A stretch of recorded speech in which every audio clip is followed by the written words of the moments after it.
Hallo, ich bin Chrissy. Ich würde euch gerne in mein englischen Style Haus einladen und alles zeigen. Kommt bitte mit rein.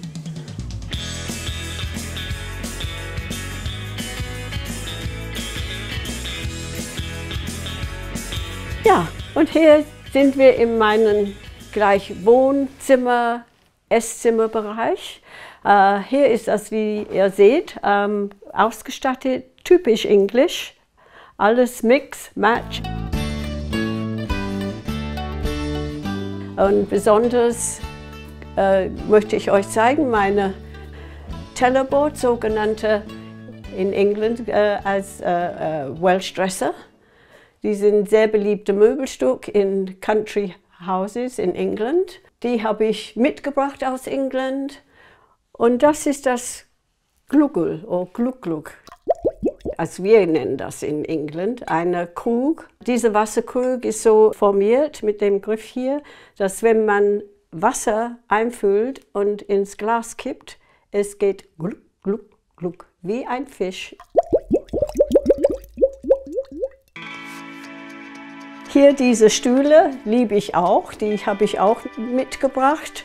Das sogenannte Windsor Chair, was ein sehr traditionelles Möbelstück ist in England. Übrigens, diese Fensterbank ist vom Schreiner hier in der Region für mich eingerichtet aus alten Waggonbretter. Als ich das hier gekauft habe, war nur ein kleiner Streifen als Fensterbank innen. Und das liebe ich. Und jetzt gibt reichlich Platz für alle meine Klimbim.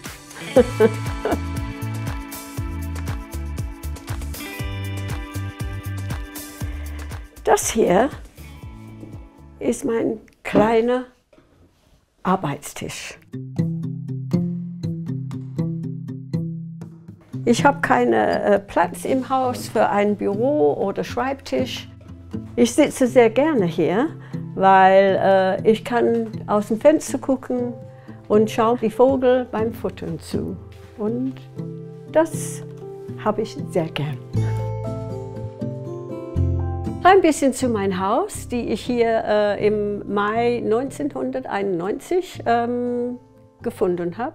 Draußen und innen war es sehr renovierungsbedürftig. Mein Bauchgefühl hat mir sofort gesagt, als ich durch diese Tür kam, dieses Haus ruft nach mir.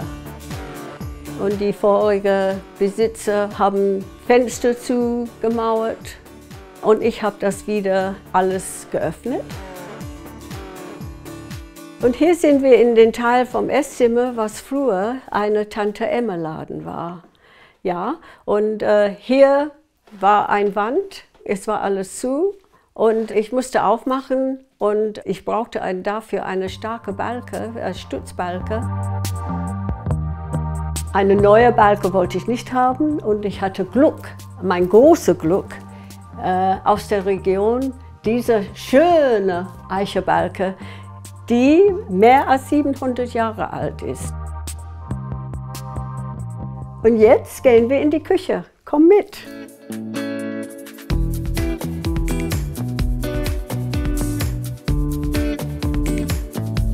Der Lieblingsplatz aller Engländer. Meine Lieblingsfarbe ist grün. Und ich habe gerne ein bisschen Highlighting gemacht. Und da habe ich hier auch, wie man sieht, die Innensprossen auch mit einer grünen Farbe. Alles selbst gestrichen, muss ich dazu sagen. Besonderes an meiner Küche ist diese Doppelwasch-Spülbecken, was sehr schwierig war, überhaupt zu finden. Das habe ich aber in Deutschland sogar in einer Anzeige bekommen aus einem Bauernhof. Doppelspülbecken, wunderbar. Und wie man sieht, hier üben eine Tellerboard, shabby chic. Alles muss ein bisschen angetätscht bei mir. Ich mache nicht zu viel Perfektion, I'm sorry to say. Ich halte immer die Augen auf. Flohmärkte, Trödelladen, Ich bin Fotostylistin vom Beruf in Düsseldorf, wo ich hauptsächlich früher gewohnt habe. Und Requisite war mein Alltag. Wenn ich unterwegs bin, weiß ich intuitiv, das passt da und dahin, dann muss ich das mitnehmen. Statt Türen habe ich hier auch einen sehr traditionellen englischen Country-Look. Ne? Mit Stoffe, was schnell zu machen ist, und habe ich da meinen Stauraum dahinter. Kann man immer, wenn man die Farbe, die Küche ändert, kann man dann den Stoff auch austauschen. Und schau mal hier, was ich war auch eine tolle Idee mich einfallen lassen habe. Im Vorbeifahren auf der Straße habe ich eines Tages diese grünen Bretter auf der Straße liegen sehen. Schöne Notizbretter für meine Küche. Und jetzt gehen wir auf meine Terrasse. Diese Terrasse habe ich bauen lassen und es ist ein wunderschöner Platz. Ich bin sehr froh, dass ich diese Ideen hatte, um meine Räumlichkeit zu erweitern. Das ist wie ein Sommerzimmer und ein wunderschöner Blick über den gesamten Garten.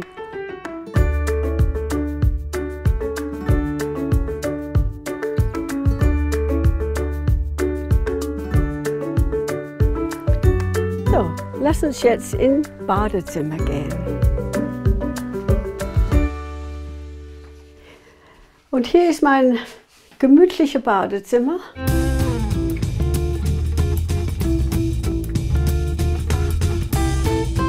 Die Besonderheit in meinem Bad hier ist diese alte Gusseisenwanne. Habe ich zufällig auch bei einem Hausabriss entdeckt und durfte auch mitnehmen. Zu der Wanne habe ich natürlich auch aus England diese wunderschöne Armaturen. Das ist aus rein Messing und natürlich verfärbt und oxidiert. Das finde ich auch sehr schön und kriegt eine schöne Patina. Hier ist dieser alte Spiegel und kam ich auf die Idee, für die Gästehandtücher hinzuweisen. Mit Lippenstift habe ich da drauf geschrieben für die Gäste. Übrigens, die Wände im ganzen Haus habe ich selbst nachverputzt. Ich wollte eine Unebenheit überall an die Wände haben und da habe ich mir das ausgedacht. Ich hole mir eine Spachtelmaß, in eine Schüssel mischen, so wie beim Kuchenbacken, eine schöne cremige Brei. Habe ich mir überall an die Wände geschmiert, ausgeglättet und habe ich diese schöne Unebenheit überall erreichen können. Ja, und das war sehr viel Arbeit. Ich bin jedes Wochenende hier aus Düsseldorf und ich habe hier mitten in die Baustelle übernachtet. Und jetzt kommen, wir gehen in die obere Geschoss.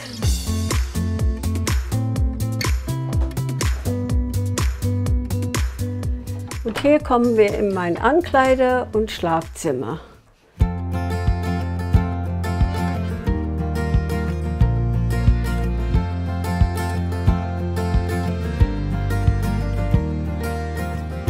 Und hier war mal eine Wand, die habe ich wegmachen lassen. Und da habe ich dann als Trennwand einfach ein Stück Stoff hingehängt. Und davor habe ich mir meinen Kleiderschrank hingestellt.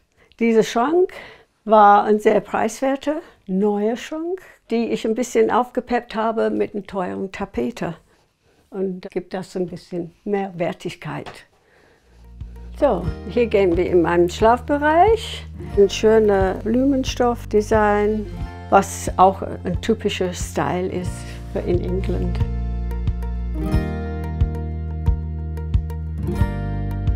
Hier an die Wand habe ich installieren lassen, On-Off für das Beleuchtung neben das Bett. Und hier oben ist ein Stromverteiler für das Licht. Und da habe ich mir gedacht, oh, das sieht nicht so gut aus, habe ich diese Keramikherz, um diese Technik abzudecken.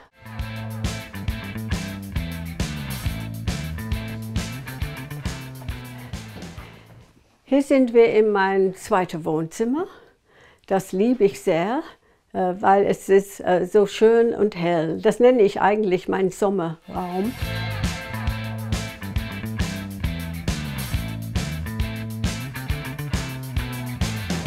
Als ich das Haus gekauft habe, hier war nur ein Dachstuhl und ich dachte, ja, das ist ein verlorener Raum.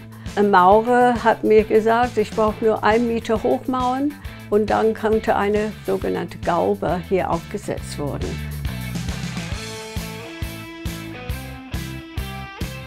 Um dem Raum eine alte Charme zu geben, habe ich diese, wie unten in meinem Esszimmer, die Fensterbank. Das ist das gleiche Waggonbretter, die verlegt worden sind. Und guck mal, wie schön mit das ganzen Patina bringt das einen wunderschönen Charme im Raum. Jetzt zeige ich euch zum Schluss ganz oben ein Gästezimmer.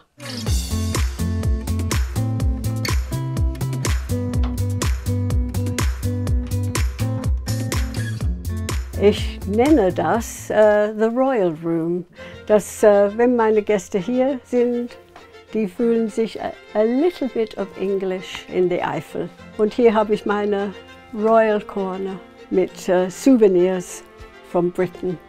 Und ich finde, das ist sehr schnuckelig, ein kleines Nest hier oben unterm Dach. Dieses Haus habe ich vor 33 Jahren in einem sehr renovierungsbedürftigen Zustand gekauft, um diese englische Ambiente im Stil meiner Heimat hinzubekommen. Harte Arbeit, sehr viel Schweiß, sehr viel Knochenarbeit, aber es hat sich gelohnt und bin sehr happy hier drin. Das war die Roomtour durch mein englisches Cottage. Ich hoffe, es hat euch gefallen. Wenn ihr noch mehr spannende Häuser sehen wollt, dann abonniert den Kanal oder schaut hier rein. Bye bye!